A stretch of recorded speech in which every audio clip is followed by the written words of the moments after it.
अगर आप राजस्थान में आगामी थर्ड ग्रेड लाइब्रेरियन एग्जाम की तैयारी करना चाहते हैं तो आज के वीडियो में मैं आपको वो 5 महत्वपूर्ण बातें बताने जा रहा हूं दोस्तों। ये 5 महत्वपूर्ण बातें ऐसी हैं जिन्होंने इनको फॉलो नहीं किया था तो हाल ही में जो आरएसएसबी का जो रिजल्ट आया था 2025 एग्जाम का, इन 5 बातों का उन्होंने नज़रअंदाज किया, जिसकी वजह से वो जो है सिलेक्शन से बाहर हो गए हैं दोस्तों। तो आज के वीडियो में हम विशेष रूप से उन 5 बातों पर चर्चा करेंगे जहां से आपको एक नया कॉन्फिडेंस मिलेगा दोस्तों। अगर वास्तव में आपको सिलेक्शन चाहिए तो इन 5 बातों को आपको आज ही अपने दिमाग में बैठाना होगा, नहीं तो फिर आप जो है जो गलती जो इन्होंने की है अभी हाल ही में एग्जाम में जो असफल रहे हैं, कहीं ये गलती आपने की है तो आप भी सिलेक्शन से बाहर हो जाएंगे दोस्तों। आइए शुरुआत करते हैं आज का वीडियो। जो भी विद्यार्थी पहली बार इसको देख रहे हैं उनसे मेरा विशेष निवेदन है कि आप हमारा टेलीग्राम चैनल जरूर ज्वाइन कीजिएगा। ये भारत का सबसे बड़ा टेलीग्राम चैनल है लाइब्रेरी एंड इंफॉर्मेशन साइंस का, जिसका लिंक हमने डिस्क्रिप्शन के अंदर दे रखा है। अगर आप हमारे साथ तैयारी करना चाहते हैं एप्लीकेशन के अंदर तो आप हमारा ऐप डाउनलोड करें ऑनलाइन स्कूल इंडिया, और अधिक जानकारी के लिए दिए गए नंबर पे कॉल या मैसेज कर सकते हैं। देखिए दोस्तों, जो न्यूज़ आपके सामने मैं बता रहा हूँ ये स्टाफिंग पैटर्न को लेकर न्यूज़ है, ये आप सभी को पता है। और जैसा कि आपको पता है कि शिक्षा निदेशालय बीकानेर के द्वारा जो है आपके नए पद थर्ड ग्रेड के 5835 जो पदों पर जो है शिक्षा निदेशालय बीकानेर के द्वारा जो है वहाँ पर भेज दिया गया है। अब ये सरकार जो है बहुत जल्द इन पदों पर स्टाफिंग पैटर्न लगाती है तो भविष्य में आपको एक बहुत बड़ी वैकेंसी देखने को मिल सकती है। अब बहुत सारे विद्यार्थी कह रहे हैं क्या सर 5800 पदों पर भर्ती आएगी क्या? देखिए, इसकी मैं गारंटी नहीं ले सकता हूँ, ये मैं 100% श्योर नहीं हूँ। स्टाफिंग पैटर्न लागू होता है तो फिर सरकार बाद में देखेगी उनके पास कितना बजट है, कितना रेवेन्यू है, उस रेवेन्यू के आधार पर जो है वो कितने पदों पर वैकेंसी निकालती है। लेकिन उम्मीद करते हैं कि काफ़ी अच्छी वैकेंसी आपको देखने को मिल सकती है दोस्तों। और सबसे बड़ी और महत्वपूर्ण बात है कि अगर आपके पास डीएलआईएस है या बीएलआईएस है और उसके साथ क्या है दोस्तों, ग्रेजुएशन है। अगर आपके पास डीएलआईएस बीएलआईएस के साथ ग्रेजुएशन योग्यता वाले छात्र किसकी तैयारी करें? क्योंकि अगर आपके पास ग्रेजुएशन है और ग्रेजुएशन के साथ डिप्लोमा और बैचलर डिग्री दोनों है तो आप सेकेंड ग्रेड की भी तैयारी कर सकते हैं और आप थर्ड ग्रेड की भी तैयारी कर सकते हैं। तो मैं आपको व्यक्तिगत सलाह दूंगा कि आप किसकी तैयारी शुरू कीजिए, सेकंड ग्रेड की तैयारी कीजिए। क्योंकि दोस्तों सेकंड ग्रेड में जो लाइब्रेरी साइंस का जो सिलेबस होता है, जो पेपर 2 होता है, उसमें 5 यूनिट होती है और काफ़ी बड़ा सिलेबस होता है। अगर आपने सेकंड ग्रेड की तैयारी शुरू कर दी तो थर्ड ग्रेड की तैयारी ऑटोमेटिक ही हो जाएगी दोस्तों। क्योंकि इसका जो पहला पेपर होता है जीके जीएस का, वो सेकेंड ग्रेड थर्ड ग्रेड का सेम रहता है, लेकिन सेकेंड पेपर जो होता है वो सेकेंड ग्रेड के अंदर 5 यूनिट होती है और थर्ड ग्रेड में अंदर केवल जो सेकेंड यूनिट होती है वही आपके थर्ड ग्रेड के अंदर होती है। तो आप सेकेंड ग्रेड की तैयारी कीजिए क्योंकि अभी आपके पास समय है। सेकेंड ग्रेड का सिलेबस पूरा कर लोगे तो आप आराम से थर्ड ग्रेड की तैयारी ऑटोमेटिक हो जाएगी। कई विद्यार्थी सोचते हैं कि सर मुझे तो अभी केवल थर्ड ग्रेड की ही तैयारी करनी है। अरे भाई, अभी थर्ड ग्रेड की तैयारी कर लोगे और मान लो कि वैकेंसी पहले सेकेंड ग्रेड की आ गई तो बाकी का सिलेबस कैसे करोगे? तो मेरी सलाह है कि आप पहले प्रेफरेंस सेकंड ग्रेड का रखें, क्योंकि अगर आपके पास ग्रेजुएशन के साथ डिप्लोमा या बैचलर डिग्री है दोस्तों। पेपर 1 की तैयारी और उस पर विशेष फोकस क्यों जरूरी है दोस्तों? देखिए दोस्तों, पहले तो आपको पता होना चाहिए पेपर 1 का जो सिलेबस क्या है। उस सिलेबस के अंदर आपने देखा होगा राजस्थान के तीनों पार्ट, फिर राजस्थान का करंट अफेयर, विश्व भारत का सामान्य ज्ञान और शैक्षिक मनोविज्ञान। ये सेकेंड ग्रेड का भी पेपर 1 में यही सिलेबस है और थर्ड ग्रेड लाइब्रेरियन का भी मेन सिलेबस आपका यही रहेगा। इस पे आप ज़्यादा फोकस कीजिए, क्योंकि पता है इस बार जो है बहुत सारे बच्चे जो है पेपर 1 की वजह से पीछे रह गए थे, स्पेशली आरपीएससी सेकेंड ग्रेड में और स्पेशली राजस्थान थर्ड ग्रेड के अंदर। उसका कारण क्या है? हमने बहुत अच्छा पढ़ाया है, विद्यार्थियों ने भी बहुत अच्छा पढ़ा है, लेकिन अभी हाल ही में आरपीएससी और आरएसएसबी के द्वारा जो एग्जाम में सवाल पूछने का जो पैटर्न है वो काफ़ी बदलाव कर दिया है। वो किस तरीके से आजकल सवाल पूछ रहे हैं उसके बारे में भी हम चर्चा करेंगे। अब आपको नए पैटर्न के आधार पर आपको अब तैयारी फर्स्ट पेपर की अच्छी तरीके से करनी चाहिए दोस्तों। ये हमारी ऑनलाइन स्कूल इंडिया की टीम है। आपको लाइब्रेरी साइंस में आपको खुद पढ़ाऊंगा।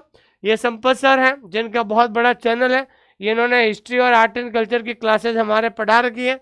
सर अभी हमारे सबसे बड़ा बात है कि पेपर 1 में इंडियन ज्योग्राफी और वर्ल्ड ज्योग्राफी की लाइव क्लास चल रही है, आप इनकी क्लास अटेंड कर सकते हैं।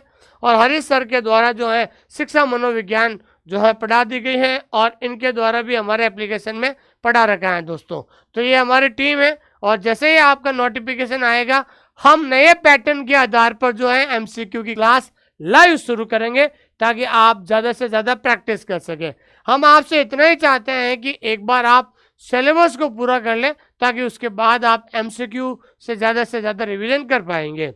फिर हम बात करते हैं, ये हमारा कोर्स है राजस्थान 3rd ग्रेड का।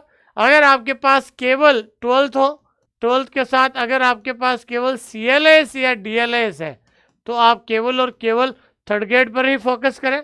लेकिन अगर आपके पास ग्रेजुएशन के साथ BLS DLS दोनों है, दोनों में से एक है, तो आप 2nd ग्रेड की तैयारी कर सकते हैं। अब देखिए RSSB के बदलते पैटर्न के अनुसार प्रैक्टिस और MCQ, ये सबसे इम्पोर्टेंट बात है कि RSSB ने हाल ही में पिछले 1-2 साल में जितने भी कोई भी कंपटीशन एग्जाम हो, जितने भी कंपटीशन एग्जाम है, उन्होंने इस तरीके के एग्जाम के अंदर पूछा गया है। जब एक नया विद्यार्थी जब तैयारी करना शुरू करता है, तो आपको पता है वो क्या करता है कि सिलेबस पूरा करता है, तब तक तो उसके एग्जाम आ जाता है। लेकिन वो गलती अब आपको नहीं करनी है। आपको अभी से कोशिश ये करनी है कि नोटिफिकेशन से पहले सिलेबस पूरा कर लो, क्योंकि नोटिफिकेशन से पहले सिलेबस पूरा कर लोगे ना, तो नोटिफिकेशन के बाद यानी नोटिफिकेशन आना और एग्जाम के बाद बीच में करीबन 5-6 महीने आपको मिलेंगे। तो 5-6 महीनों के अंदर इस प्रकार के सवाल को आप बढ़िया तरीके से प्रैक्टिस कर सकते हैं। ये सवाल हालांकि बहुत सिंपल है, लेकिन ये सवाल इस तरीके से इतना बड़ा किया हुआ है, इसको पढ़ने में बच्चे का क्या है कि समय चला जाता है, और लास्ट में कोई क्वेश्चन छूट भी जाते हैं, और बहुत ज़्यादा बच्चा एग्जाम के अंदर ही निराश हो जाता है। तो इस तरीके के सवाल, ये भी सवाल जो इस तरीके से पूछे जाते हैं आजकल RSSB का जो पैटर्न है, इस प्रकार से सवाल। उसके बाद हम बात करते हैं कि नेगेटिव मार्किंग से कैसे बचे, और 0.025 मार्क्स की असली इंपॉर्टेंस क्या है दोस्तों। अभी हाल ही में मैंने आपको एक शॉर्ट भी बनाया था, एक जो लड़की थी, ठीक है ना, अगर मान लीजिए उसका एक सवाल गलत हो जाता तो शायद वो सिलेक्शन से बाहर हो जाती, लेकिन एक सवाल सही होने की वजह से उसका सिलेक्शन हो गया। तो आपको नेगेटिव मार्किंग से, आप सोचते हैं कि मैं 1 दिन के अंदर या 2 दिन के अंदर नेगेटिव मार्किंग से बचा जा सकता, नहीं। आपको सिलेबस, इसलिए बार बार हम सिलेबस पे पूरा करने के लिए फोकस देते हैं, ताकि आप ज़्यादा से ज़्यादा रिवीजन और प्रैक्टिस कर सके। वहाँ से आपको पता चलेगा कि कौन सा क्वेश्चन हमें अटेंड करना है, कौन सा क्वेश्चन हमें छोड़ना है, कौन सा टॉपिक हमारा कमज़ोर है और कौन सा टॉपिक हमारा बढ़िया है दोस्तों। साथियों, कई बार छात्र ओवर कॉन्फिडेंस में आकर तुक्के मार देता, ये सबसे बड़ी बात है कि तुक्के ज़्यादा मारते हैं आजकल। याद रखिए, 1-2 मार्क्स से सैकड़ों छात्र मेरिट लिस्ट से बाहर हो जाते हैं। एक क्वेश्चन और 2 क्वेश्चन से, 1-2 क्वेश्चन गलत होने से सैकड़ों संख्या में जो विद्यार्थी बाहर हो जाते हैं। परीक्षा हॉल में वही प्रश्न अटेम्प्ट करें जिनमें आप 100% कॉन्फिडेंट हो, या कम से कम 50-50 जो है एलिमिनेशन लगा सके। जो 100% रहते हैं वो सवाल अटेंड कीजिए। फिर उसके बाद अगर आपको लगता है कि 10 सवाल ऐसे सेलेक्ट कीजिए जिसमें आपको लगता है कि इन 10 सवालों में मुझे जो है 7-8 सवाल में 50-50 जो है आ रहे हैं, ऑप्शन आ रहे हैं, सही हो रहे हैं, उसको आप अटेंड कर सकते हैं। बेवजह के तुक्के आपके महीनों की मेहनत पर पानी फेर सकते हैं।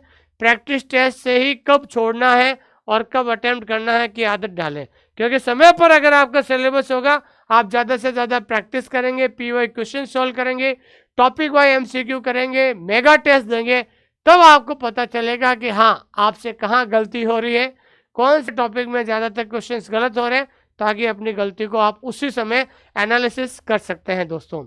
ठीक है, ये मैंने हाल ही में आपको मनीषा छिपा का जो एग्जाम्पल दिया था, इनकी जो कट ऑफ है, उन कट ऑफ से सिर्फ 0.25 जो है नंबर ज़्यादा थे। अगर एक सवाल गलत हो जाता तो ये आज सिलेक्शन से बाहर हो जाती।